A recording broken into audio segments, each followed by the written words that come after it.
Hello, and thank you for tuning in to Odd Fitness with Tim Brennan.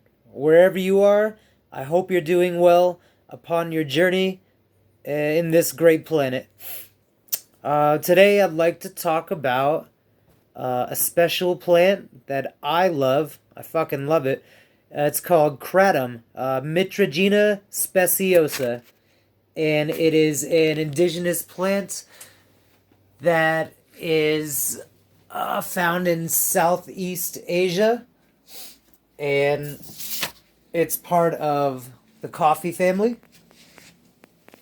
And it's a tropical evergreen tree, and it's indigenous to places like Thailand and Malaysia and Papua New Guinea, where it can be used as traditional medicine, and it has been used as traditional medicine for thousands of years, and now it is used here in America, and it's been used safely for a couple decades for a lot of people to help manage their pain and also help with anxiety and depression.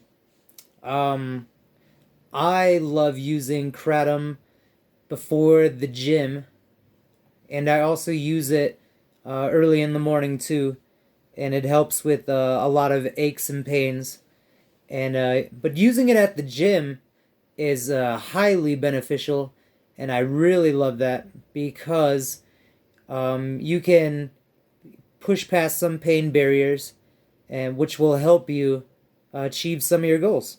And if you're an Asian human like me, you would like about every advantage you could get to help your gains at the gym or in any type of fitness routine.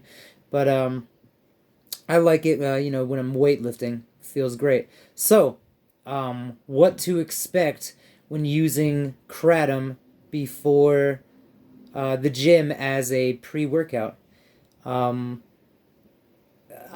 experienced mostly a reduction in pain, enhanced well-being, and mood. Plus, I do get a great deal of euphoria and just absolute pleasure from the effects of Kratom. So it runs on the 7 alpha hydroxymagina, which it acts like an opioid. It's an opioid alkaloid, so it acts kind of like a pain pill, like you know, uh, like heroin kind of, but it's not like heroin in that aspect where you'll get a terrible withdrawal. This is nature's heroin, but it does feel similar to morphine, not as intense, but definitely something to help you upon your journeys. So I would recommend about 30 minutes before the gym, 1 to 2 grams.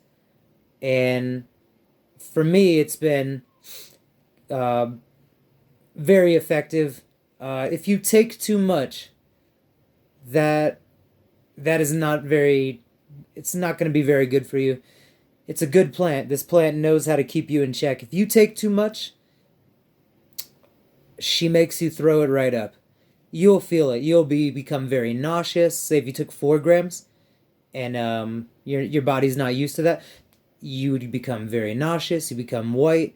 You feel sick, and then you'll fucking throw up everywhere. It's disgusting, and it hurts. Just until you throw up. As soon as you're throwing up, and I've done this many times, and I went a little bit too far.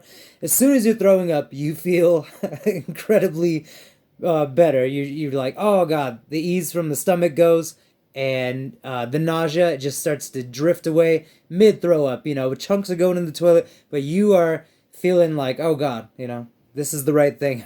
I'm doing the right thing. I should be throwing up, and then within 10 to 20 minutes you'll feel a lot better. But to avoid all that, that's what this information is about, is letting you know that when it comes to Kratom, Mitragina speciosa, less is more. And if you use it a little bit less and less often, it's much more helpful if you keep packing it on throughout the days and taking servings, which I've done before. It loses its effectiveness, and then you could potentially wind up in a situation where your fucking head's in the toilet, and that's not beneficial at all. That's not what we're going for here. So, yeah, I've had many great workouts using Kratom, and for me personally, it's a sense of well-being. I get excited about the gym. I'm a little bit kicked up with some energy, and then I'm right there, in the midst of things, doing pull-ups or cable pull-downs or whatever the exercise is. But I just feel alert, calm, reduction in pain, and I could use that these days after I've been through lots of shit, and I'm sure you have too. Yeah, in mid workout, just it's euphoric and it gets you chatty, and it helps with empathy. It helps you connect with the people around you, and that's important too. So you can just pick up on a little bit of how people are feeling throughout the day, and it helps you open up as well.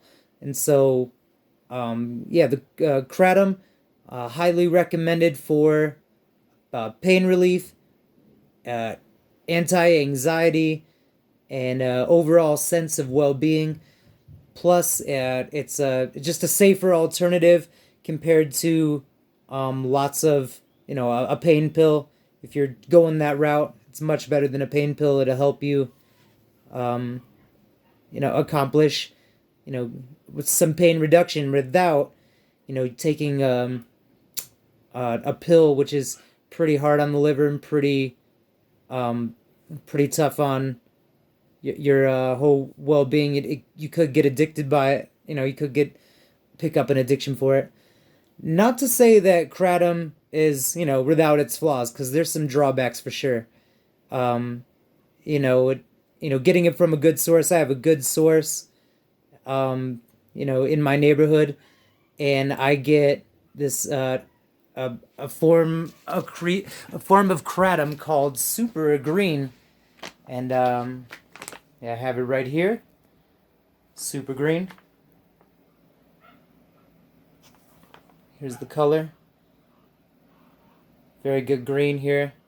So I get a consistent batch of the right thing that helps me with relieving my pain and helps curb my anxiety. So make sure you're getting it from a good source. The FDA is trying to fuck with it and get in the way like they always do. And um, the Golden Monk, or the Golden Buddha, they also have good Kratom. I would say, do your research.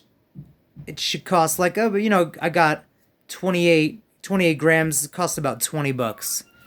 So that's how much it's going for. Mine at least. But there's great deals on it. You can find a whole bunch of different kinds. I'm using a Meng Da. That's the Super Green Kratom is a Meng Da, more on the energy level. High energy and pretty good for the pain relieving effects. But there's also red Kratoms and yellow Kratoms, all ranging in different type of effects. But what I love about what I do love about the effects of Kratom is that I can get the correct relief I need from a plant medicine that's not tampered with, and it's less man-made shit is what we all need right now. And it's plant medicine, and I love the fact that if you OD on it, because it feels good, and if you do an overdose, you simply throw up, and I love that. But enough with the the bad. There's some bad parts, but the good parts definitely outweigh the those consequences of puking. And I would say that I'm happy to be a Kratom user 5 years now. I haven't received many adverse effects other than when I take a little bit too much. I can sometimes get constipated, but I'm a very fibrous man. I eat plenty of broccoli and sweet potatoes on the reg, so I just try to scale it back a little bit. Don't overdo it. Yeah, less is more, and the less you take often, the more you feel the effects when you finally do dose. Yeah, I would recommend that 1 to 2 grams. It feels pretty damn good, and there are currently more than 2 million Kratom users in the United States that are, using it safely, and from all walks of life. No adverse effects. The only problems I really see with adverse effects from Kratom is if somebody's mixing it with some, bullshit. So, get a legit source. Use reputable Kratom dealers, and then don't buy no funny bullshit Kratom. You know, that won't help. So, yeah, using it at the gym, definitely effective. Uh, I can't say enough. It feels great. I love it. Potent stuff. Um, yeah, do your research on this, but know that there's it can be used as a great pre-workout, and that's what this channel is all about: is using plant medicines as a good pre-workout, or even just an experience within the experience of physical, some just pushing it to the limit, just whooping some ass physically, getting in there, getting a workout or getting a yoga. Yeah, entheogens, I think, have a huge future, and I support entheogens all the way. And that's plant medicines used for fucking getting gains in the gym, baby. All right, that's Tim Brennan. Thank you for tuning in, learning a little bit about Kratom, and have a very, very nice day. Bye.